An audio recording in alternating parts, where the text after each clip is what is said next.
Kenya Integrated Election Management System.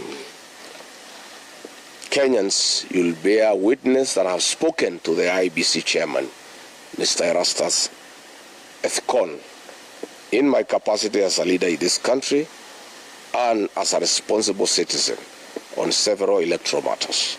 I have advised him that IEBC has had image and trust issues, and the people of Kenya for a long time know that. I have taken the trouble further and reminded him of the 2007-2008 inactions and actions of the then ECK, Electoral Commission of Kenya, and the resultant chaos and mayhem in the country. Bwana Ethekon knows how controversial his appointment was and to whom he pays his allegiance to. Nevertheless, the country has 55 million Kenyans. Mr. Ethekon has a choice to make: stand with Kenyans, the 55 million of them, or choose to burn this country.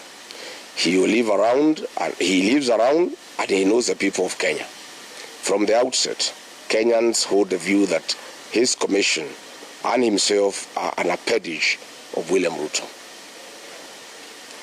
And they are biased and do so to serve his political playbook.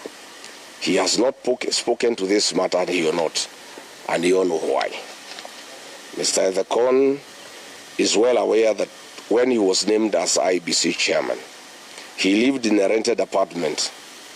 Mr. Kimani Ichung'wah, the leader of majority, told a group of public officials that they procured a house for Mr. Ethekon in Karen at 200 million shillings. Mr. Ethekon is yet to respond to this matter.